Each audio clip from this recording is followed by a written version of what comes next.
महीने पहले तक वो जेएनयू की चार दीवारी में जाना जाता था छात्र संघ का नेता भर था। फिर उसी महीने के दौरान उस पर देशद्रोह के आरोप लगते हैं, घृणा का पात्र बनता है, खलनायक के तौर पर उसको पेश किया जाता है। लेकिन फिर कुछ घटनाक्रम बदलता है और उसके बाद वो नायक बनकर बाहर निकलता है और उसके बाद उसकी आवाज विपक्ष की आवाज बन जाती है। जी हाँ, यही है कन्हैया। और कन्हैया हमारे साथ खुद इस वक्त मौजूद है। कन्हैया, एक महीने ने जिंदगी बदल कर रख दी। देखिए, मैं जिंदगी आपसे खास हो गया कन्हैया। नहीं, मैं तो ऐसा नहीं महसूस कर पा रहा हूँ। और जिंदगी हमेशा बदलता है, एक महीने में नहीं, हर सेकंड में, सेकंड के हजारवें हिस्से में बदलता है।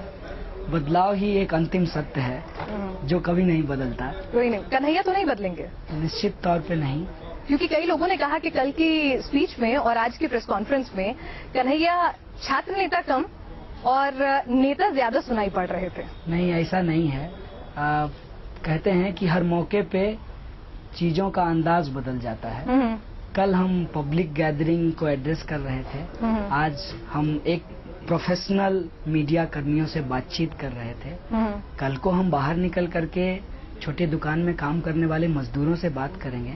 कंटेंट और फॉर्म बदलता है। तो पूरे गुण है रंग रंग बदलने वाले कन्हैया के, मतलब एकदम जैसा देश वैसा भेष, एक नेता, इससे ज्यादा और क्या चाहिए? नहीं, जिसकी जरूरत हो वो करनी चाहिए। जैसे अगर सर्दी है तो आपने जरूरत हो तो वो करना चाहिए कहा, तो मैं आपसे एक सवाल पूछूंगी जो मेरे खुद के जहन में है। मैं भी युवा ही हूँ और कहते हैं कि युवाओं का खून गर्म होता है, जोश से लबरेज होता है। जब जेएनयू में, चलिए आपने देशद्रोह के नारे नहीं लगाए, आप पाक साफ हैं, आप वहां नहीं थे, आयोजन आपने नहीं किया, लेकिन जब आपकी आंखों के सामने भारत के खंड खंड कर देने की बात तो आपके कानों में सुनी होगी, तब उस वक्त आपका खून क्यों नहीं खौला? कन्हैया क्यों मूक दर्शक बन के खड़ा रहा? देखिए, पहली बात तो मैं वहाँ मौजूद नहीं था, तो कानों में आवाज नहीं आई, खून नहीं खौला। अच्छा, क्योंकि मैं वहाँ मौजूद नहीं था। और उसके बाद वीडियो जो है व्हाट्सएप पे कुछ लोगों ने बाद में दिखाया, तो कुछ लोग कह रहे थे इंसा अल्लाह इंसा अल्लाह इंसा अल्लाह नारे तकबीर। पहला मेरा रिप्लाई यही था, कोई जेएनयू का स्टूडेंट ये स्लोगन नहीं लगा सकता। सिर्फ एक बात मैंने कहा, जहाँ तक देश को लेकर के खून खौलने की बात है, तो खून हमेशा खौलता है, सिर्फ नारों को लेकर नहीं। तब भी खौलता है जब कोई जवान सीमा पे मरता है। कि इनको कौन मरवा रहा है, वो कौन सी नीति है जिसके तहत दो राज्य आपस में संघर्ष करते हैं, युद्ध होते हैं, टैंक चलता है, गोलीबारी होती है, फिर हमारे जैसे नौजवान किसान का बेटा मर जाता है। फिर ये सवाल आता है कि आईएसआईएस पे बमबारी करने वाले लोग आईएसआईएस से तेल क्यों खरीदते? ये तो नीतिगत बातें हैं। देखिए कन्हैया, और नीतियों को बदलने में एक लंबा अरसा लगता है, लेकिन एक इम्प्रॉम्प्टू रिएक्शन होता है। अगर मेरे घर परिवार के सदस्यों को कोई कुछ कहता है तो वो कन्हैया जो आधी रात को 1.5 घंटे तक धारा प्रवाह बोलता है और कहते हैं लोग के एक नेता का जन्म हो गया है, जियो बिहार के लाला, और पूरी सोशल मीडिया भर जाती है, आपकी तारीफ में कसीदे पढ़ते हैं, कहते हैं भाई लेफ्ट को एक नेता मिल गया। तो वो कन्हैया, उसके वो मुखर स्वर, उसकी वो ओरेटिंग स्किल्स तब क्यों नहीं काम आई? क्यों नहीं हमें कन्हैया का एक जोश से लबरेज भारत को एक करने वाला भाषण सुनाई दिया 9 तारीख के बाद? 9 तारीख की घटना घटी है, 11 तारीख को भी मैंने एक भाषण दिया है। हाँ।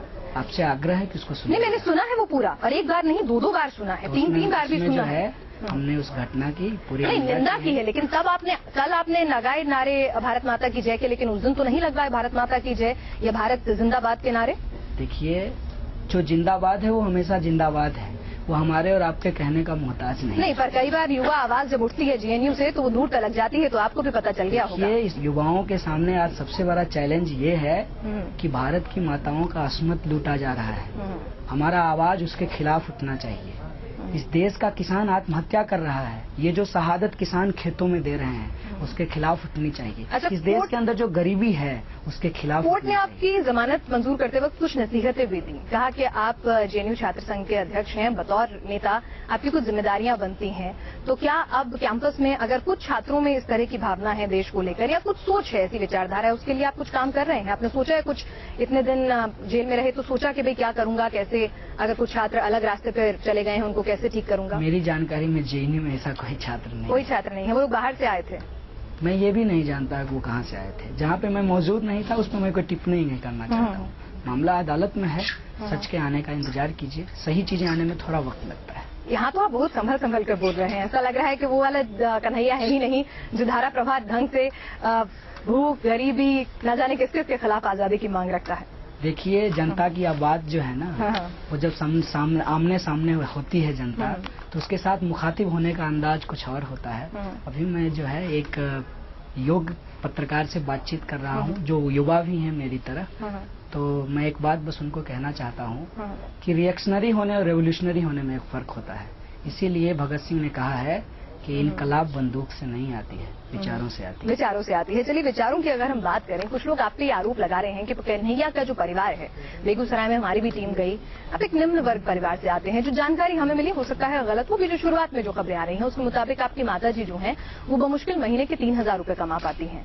तो ऐसे में उस कन्हैया की जमानत के लिए कपिल सिब्बल जैसा वकील पहुंचना, जो सिर्फ मुलाकात के ही लाखों रुपए ले लेता है, ये कैसे मुमकिन हुआ? इसके पीछे राहुल गांधी और सीताराम येचुरी साथ खड़े नजर आते हैं। जब आपने प्रोग्राम को शुरू किया तो आपने कहा कि कल तक जेएनयू की 4 दीवारियों में रहने वाला कन्हैया आज एक आइकन बन गया है, जो मैं नहीं जानता हूँ, आप जानते हैं, मैं आपको भी नहीं जानता था।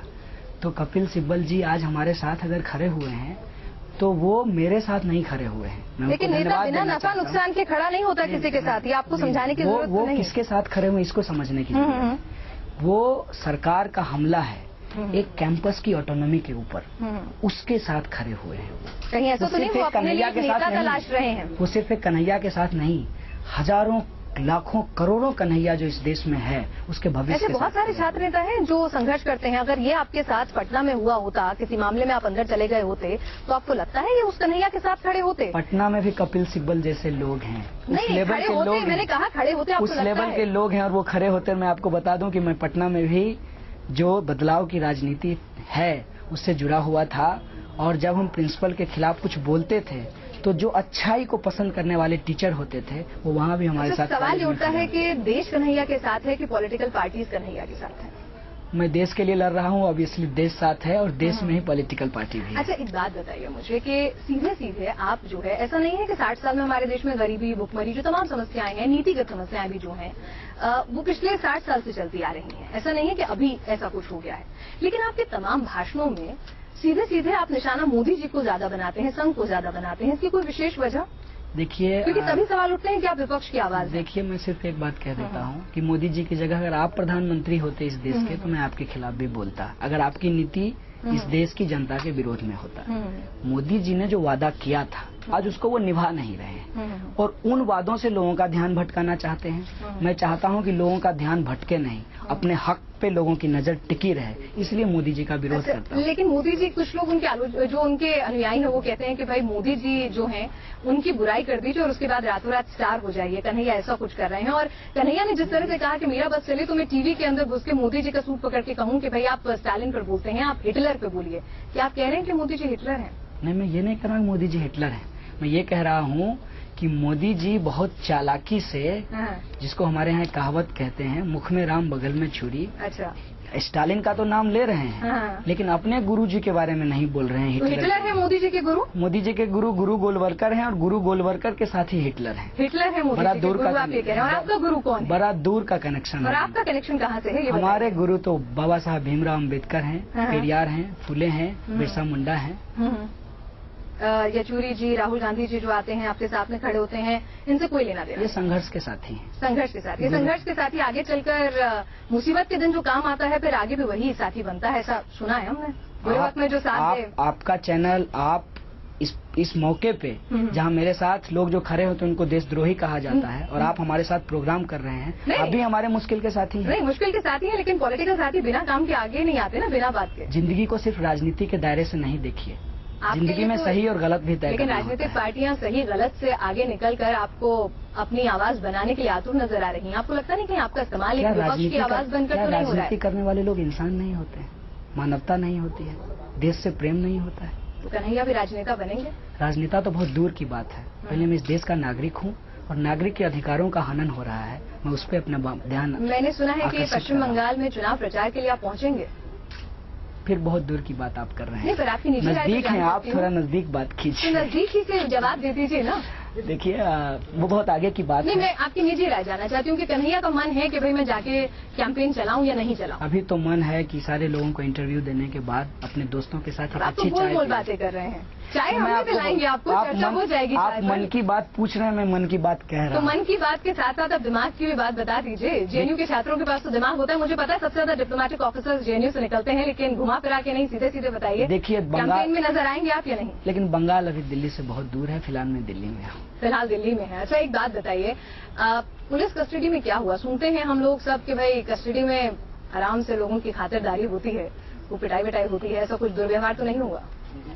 देखिए ये फिर इन्वेस्टिगेशन और नहीं, अब आपने कहा कि कांस्टेबल को लाल सलाम का आपने मतलब समझाया, उसको पूरी बातें की, तो कुछ बातें और शेयर करिए। ये अनौपचारिक बातचीत है और जो पुलिस कस्टडी में होता है जिसके बारे में आप बोलते हैं वो आपके औपचारिक साथ होता हुआ? है।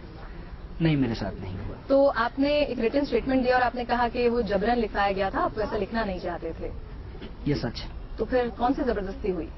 अगर कुछ हुआ नहीं तो ऐसा कौन सा दबाव बना कि बिना छुए इतना दबाव डाल दिया? देखिए जबरदस्ती तो अभी आप लोग भी कर रहे थे, मैं चाह रहा था चाय पी लूं, आपने कहा इंटरव्यू दे दीजिए। हम भी तो चाय का इंतजार कर रहे थे, हमारे साथ साथ पी लेते, हम आपको बिल्कुल मना नहीं करते। जबरदस्ती का एक जो है ना वो इंटेंसिटी होती है। अच्छा आपके साथ थोड़ा कम है, किसी के साथ थोड़ा ज्यादा। अच्छा, आपकी माता जी की एक शिकायत थी जब हम वहाँ पहुंचे आपके बारे में बात करने के लिए, तो उन्होंने कहा कि कन्हैया ने तो बात ही नहीं करी, घर पे आते नहीं है, बातचीत नहीं करते हैं। देश की चिंता है, परिवार की चिंता? परिवार देश के अंदर है। आप तो पूरे नेता हो गए हैं। चलिए कन्हैया जी, शुक्रिया आपसे बातचीत करने के लिए।